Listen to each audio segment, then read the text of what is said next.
Fala turma, sejam bem-vindos a mais uma videoaula. Hoje nós iniciaremos uma sequência de aulas que abordará o tema sólidos geométricos. Tá? O que são sólidos geométricos?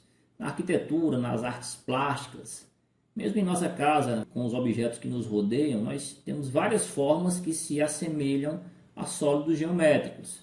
Dos sólidos geométricos, nós iremos estudar os poliedros, que é o que nós iniciaremos hoje, tá? E mais para frente nós iremos estudar corpos redondos. Tá? Existe uma diferença entre corpos redondos e poliedros. No caso dos poliedros, eles são sólidos que são limitados por superfícies planas poligonais. Tá? Os corpos redondos têm formas arredondadas, como o próprio nome fala, e os poliedros eles são formados por superfícies planas. Como exemplo aqui eu tenho um paralelepípedo. Nós temos também o cubo, né? Associando a um objeto aí do dia a dia, eu tenho um dado, né? O prisma hexagonal, a pirâmide pentagonal. Então, todos esses são exemplos de poliedro, né? Observem que eles são formados por superfícies planas. Não tem nenhuma superfície que aqui é arredondada, tá bom? Então, essa é a principal característica dos poliedros. Dentro dos poliedros é importante que nós saibamos destacar os seus elementos, né? Quem são esses elementos? A superfície, como eu falei para vocês, nós damos o nome de face, né? Então, por exemplo, esse aqui é um cubo, né? Esse cubo ele é formado por 6 faces, né? Eu tenho essa face aqui de cima, eu tenho uma face aqui embaixo e eu tenho 4 faces ao seu redor, tá bom? Então, no caso do cubo, ele tem 6 faces.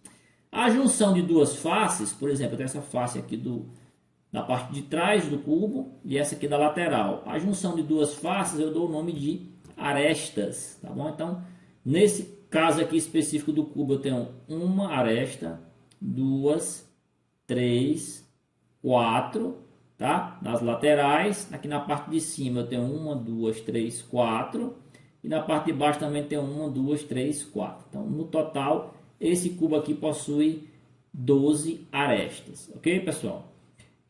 Vértice é a junção de duas ou mais arestas. Nesse caso aqui eu tenho 3 arestas que estão dando origem a um vértice, tá? Quantos vértices eu teria aqui nesse cubo? Eu tenho 4 aqui embaixo e mais 4 aqui em cima. Então o cubo ele tem 8 vértices, tá? Mas é importante que a gente saiba destacar, né, diferenciar esses elementos que compõem um poliedro. Turma, então dentro dos poliedros nós temos duas divisões, tá? Nós temos os prismas, que nós iremos estudar hoje, e também temos as pirâmides. Qual a diferença de prisma para pirâmide? O prisma ele é formado por duas bases, tá? Então a mesma figura que eu tenho aqui em cima, eu também tenho aqui embaixo. No caso da pirâmide, ele possui apenas uma base, né? E as suas laterais vão afunilando para um único vértice na parte de cima, né? No é o caso aqui do prisma. As laterais dos prismas são formadas por quadriláteros, ou seja, polígonos que têm 4 lados, né? No caso das laterais das pirâmides, eu tenho triângulos, né? De qualquer tipo. Por definição, o prisma ele é formado por duas bases, tá? Que estão localizadas em planos diferentes e paralelos, é importante que se diga isso, e por entre essas bases passam, né, interceptam infinitas retas paralelas, né? Nesse caso aqui desse esquema, são infinitas retas paralelas à reta R aqui, tá? Então a junção dessas duas bases com essas infinitas retas que são paralelas a R dá origem ao sólido que a gente chama de prisma. Então, para os prismas, eu também posso destacar aqueles elementos que eu destaquei lá no início da aula, né? Eu tenho aqui a face, agora eu posso chamar ela de base, eu sei que ela é uma base, essa parte aqui de cima. Essa aqui também é uma face, só que ela é uma face lateral, tá, pessoal? Aqui em cima tem uma aresta da base, tá? Aqui eu tenho uma aresta lateral, né? E a junção dessas arestas eu tenho aqui os vértices. Tá ok, turma? Então o prisma ainda pode ser classificado como oblíquo ou reto, né? Para ele ser um prisma reto, as arestas da lateral tem que ser perpendicular à base, ou seja, ela deve fazer um ângulo de 90 graus, né? No caso aqui dos prismas oblíquos, eu tenho aqui que as arestas laterais são oblíquas à base, ou seja, não fazem um ângulo de 90 graus. Ok, turma? Um prisma pode ser denominado de acordo com o polígono que compõe a sua base. Então vamos lá. Então, para você dar nome a um prisma, você vai observar quantos lados tem a sua base. Então, por exemplo, aqui, se o prisma tem 3 lados aqui na base, né, possui 3 arestas aqui na base, ele é um prisma triangular. Se ele possui 4 lados, ele é um prisma quadrangular. Se ele possui 5 lados, ele é um prisma pentagonal. 6 lados, um prisma hexagonal e assim sucessivamente. Então tá aqui, ó. Observem que esse prisma aqui, ele possui como base um triângulo, né? Um triângulo tem 3 lados, então esse é um prisma triangular, né? Esse prisma aqui é um prisma quadrangular porque ele possui 4 lados, né? Se vocês observarem agora há pouco, nós chamamos ele de paralelepípedo, né? É outra nomenclatura que tem, que a gente vai já ver daqui a pouco também, né? Essa diferenciação, né? Mas ele pode ser normalmente chamado aqui, sem problema, de prisma quadrangular, tá? Esse aqui, como base, ele tem um pentágono, né? Tem 5 lados, então eu chamo ele de prisma pentagonal. Esse possui um hexágono como base, né? É um polígono que tem 6 lados, então eu chamo ele de prisma hexagonal, tá? Então o nome é determinado conforme o número de lados do polígono que forma a base desse prisma. Tá ok, turma? Como eu falei para vocês, os prismas quadrangulares, né, que é aqueles que possuem base com 4 lados, ele tem uma denominação diferente, né? Ele é uma denominação especial, né, que eu posso designar a ele, né?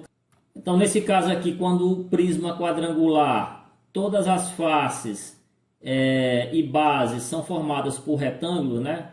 Aqueles que possuem ângulos retos, né? De 90 graus, todo canto aqui é 90 graus, tá? Então, eu posso chamar ele de paralelepípedo reto retângulo, ok? Nesse caso aqui, que as bases e as faces laterais são todas quadrados, né? Tem tamanhos iguais, eu tenho o que a gente chama de cubo, tá bom? Então são 2 tipos especiais aqui de prisma, né? Ambos são prismas quadrangulares, né? Eu posso chamar de paralelepípedo, reto retângulo e de cubo. Para o paralelepípedo reto retângulo, eu tenho como calcular as suas diagonais, né? Eu tenho 2 diagonais aqui que eu posso calcular, né? Só destacando aqui o prisma, o paralelepípedo reto retângulo. Ele vai possuir aqui 3 valores de dimensões, né? Eu tenho esse valor A, que representa essa largura aqui, ok, pessoal? Eu tenho esse valor B, que representa essa profundidade aqui dele, tá? E eu tenho essa altura aqui que eu vou chamar de C, tá? E de diagonal eu tenho 2. Eu tenho essa diagonal que parte aqui desse vértice até esse outro vértice aqui embaixo, né? A diagonal da base dele, tá? E eu vou chamar essa diagonal de Dzinho. Essa diagonal Dzinho, para calcular ela, eu tenho a seguinte fórmula, né? Que ela vem do Teorema de Pitágoras. Dzinho é igual a raiz quadrada de A ao quadrado mais B ao quadrado. E eu tenho também a diagonal maior, que eu vou chamar ela de Dzão, né? Ela parte do mesmo vértice aqui embaixo, só que agora para o vértice oposto lá em cima. Para calcular Dzão, eu vou usar as 3 dimensões do meu paralelepípedo, né? A, B e C. Eu tenho aqui Dzão, que é igual a raiz quadrada de A ao quadrado mais B ao quadrado mais C ao quadrado. Ok, pessoal? Vendo aqui um exemplo com números, né? Eu quero determinar o comprimento das diagonais do paralelepípedo abaixo. Então, eu tenho aqui um paralelepípedo, né? Eu quero calcular aqui o valor de Dzinho. Foi dada também as dimensões desse paralelepípedo, né? Eu tenho aqui 12 desse lado, né? Dessa largura. A profundidade dele aqui é 5, tá? E a altura dele é 6. Tá, pessoal? Eu quero calcular nesse primeiro momento aqui o valor de Dzinho, tá bom? Para calcular Dzinho, eu vou usar aqui os 2 valores que eu tenho aqui abaixo, que no caso é 12 e 5, né? Lembrando aqui da fórmula que Dzinho é igual a raiz de A ao quadrado mais B ao quadrado, né? Substituindo, eu tenho que A é 12, né? São os dois valores que eu tenho aqui embaixo. E B é 5. Então, 12 ao quadrado mais 5 ao quadrado.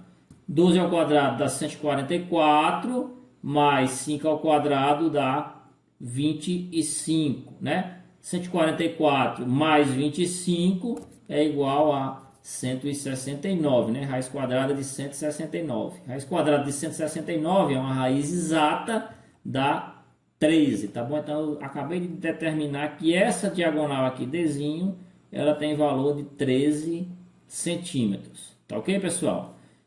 Vamos calcular agora a diagonal maior, né? É aquela diagonal que parte aqui de baixo e vai até lá no outro lado do paralelepípedo acima, tá bom? Para essa diagonal, a fórmula, eu chamo ela de Dzão, né? A fórmula dela é aquela que envolve as três dimensões do paralelepípedo, né? No caso que eu vou usar o 12, o 5 e o 6, tá? Então todos eles elevados ao quadrado aqui sob uma raiz, tá? Então vai ficar 12 ao quadrado mais 5 ao quadrado mais 6 ao quadrado. Então 12 ao quadrado é 144, 5 ao quadrado 25, 6 ao quadrado 36. Somando tudo isso aqui, eu tenho 205. 205, ele não é raiz exata, turma. E também, se você fatorar, você vai achar 5 vezes 41, né? A decomposição desse número vai me dar dois valores primos. 5 vezes 41. Não tenho nenhum valor primo duplicado, então não consigo jogar nada para fora dessa raiz. Ou seja, vou deixar assim mesmo, né? Então, o valor da diagonal maior é raiz de 205 centímetros.